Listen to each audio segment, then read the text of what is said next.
जन चेतना के सभी दर्शकों को मैं मुकुल गोयल सबका स्वागत करता हूं, सबको नमस्कार करता हूं। काफ़ी विलंब के बाद ये है वीडियो डाल रहा हूं। उसका कारण कुछ यह था कि कुछ अस्वस्थ भी था और बीच में मैं विदेश यात्रा में भी चला गया था। खैर, आपकी सेवा में दोबारा हाजिर हुआ हूं और आज कांवड़ यात्रा के बारे में कुछ बोलने का मन है। आपको पता ही है 2017 से योगी आदित्यनाथ एक सनातनी योद्धा उत्तर प्रदेश के मुख्यमंत्री हैं और कांवड़ यात्रा 2017 के बाद से उन्होंने एक पर्सनल इंटरेस्ट लेके कांवड़ यात्रा के पूरे प्रोग्राम में चार चांद लगा दिए हैं। उससे पहले कांवड़ यात्रियों को कोई ऑनर नहीं मिलता था, कोई सम्मान नहीं मिलता था। लोग बाग जो थोड़े से अपर मिडिल क्लास के या जो बहुत भागम भाग की ज़िंदगी जीते हैं, उनको यही लगता था कि ये तो बहुत बेकार का काम है, इतना ज़्यादा ट्रैफिक जाम रहता है, रास्ते 8-10 दिन के लिए बंद होते हैं और ये फ्रेंच है, ये पागलपन है। बहुत से लोगों का ऐसा मानना था और गुंडागर्दी का एक जरिया है। लेकिन योगी आदित्यनाथ जी ने पुष्प वर्षा करवा के और जो सारे रूट्स बंद करके और जो उनकी व्यवस्था बिठाई, उससे इतना सम्मान इस कांवड़ यात्रा का भर गया कि उसका वर्णन हम नहीं कर सकते।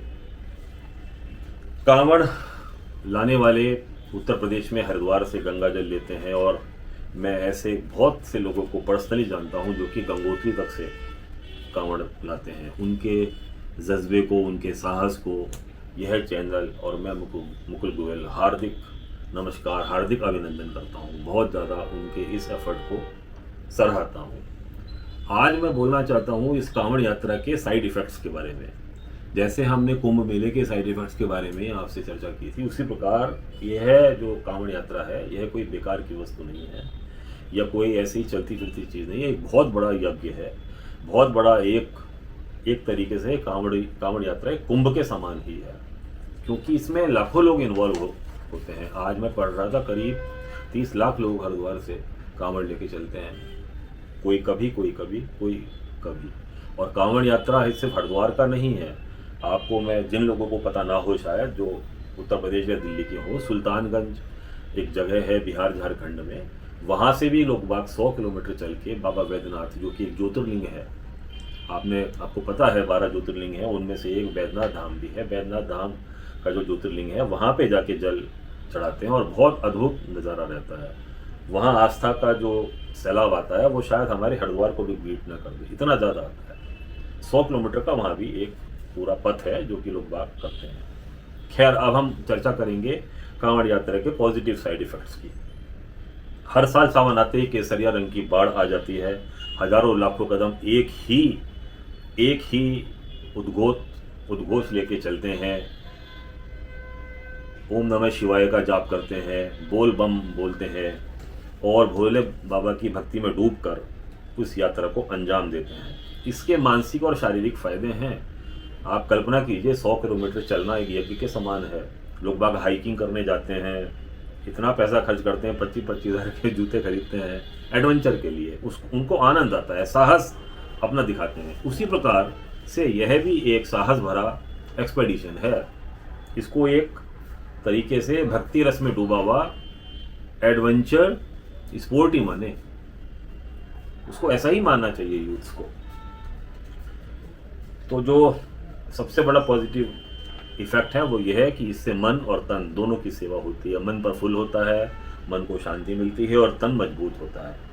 सामूहिक एकता की ताकत, ये दूसरा इसका साइड इफेक्ट मैं मानता हूँ, क्योंकि संगठन में ही शक्ति है। सभी मानते हैं, हमने बचपन में वो कहानी सुनी है कि एक लाठी टूट जाती है, 7 लाठियों का बंडल नहीं टूटता।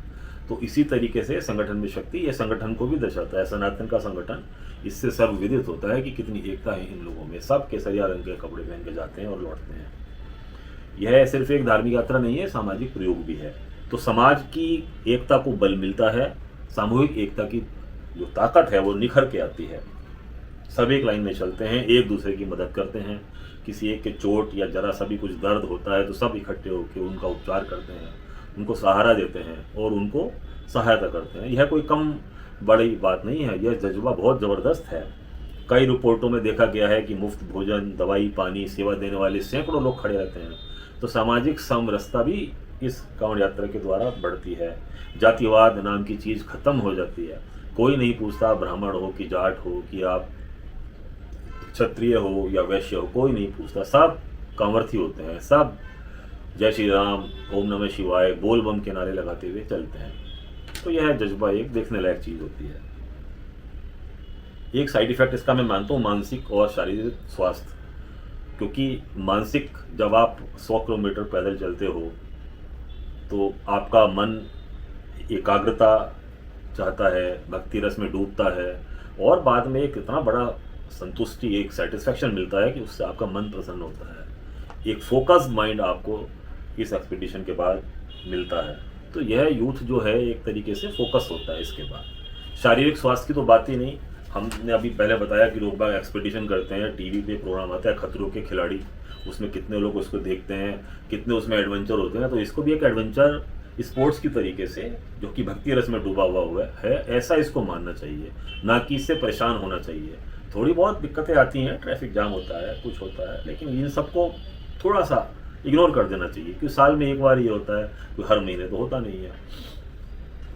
इसके अलावा एक बहुत बड़ा साइड इफेक्ट ये है कि आदमी ऑस्टेरिटीज़, मतलब थोड़ा सा अपने आप को संयमित करता है।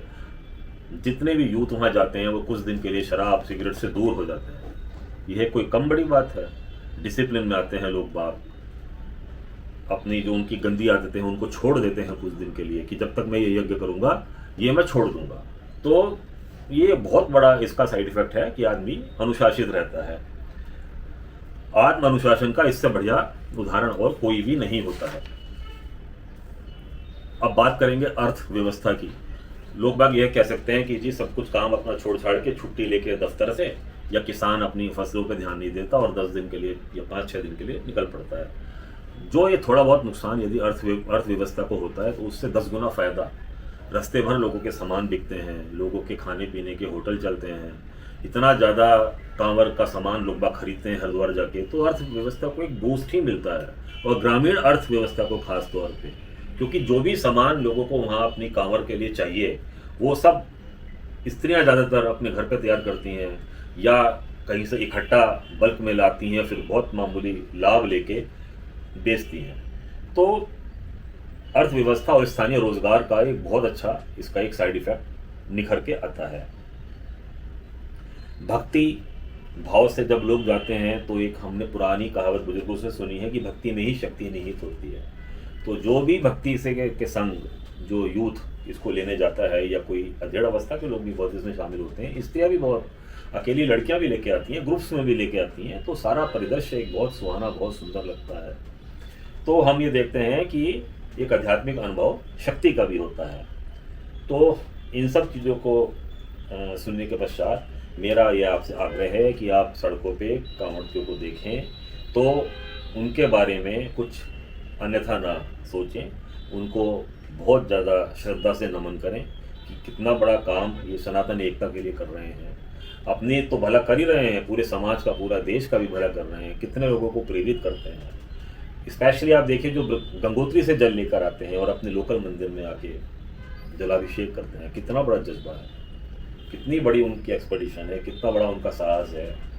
तो हम इतना तो कर ही सकते हैं कि यदि हम कांवड़ में भाग नहीं ले रहे तो कम से कम उनके लिए श्रद्धा का भाव रखें। कांवड़ियों को यदि हम देखें तो एक नमन उनको करें, थोड़ी देर के लिए भूल जाएं कि हमारे ट्रैफिक जाम कर रहे हैं या ट्रैफिक स्लो कर रहे हैं, इन सब चीज़ों को इग्नोर कर दें और हर हर महादेव का जाप उनके संग करें। यदि आपको ये मेरी वीडियो अच्छी लगी हो, आप इसके समर्थन में हो, तो इसको लाइक कीजिए और कमेंट में हर हर महादेव ज़रूर लिखिए। अंत में सिर्फ इतना निवेदन है कि चैनल को सब्सक्राइब कीजिए।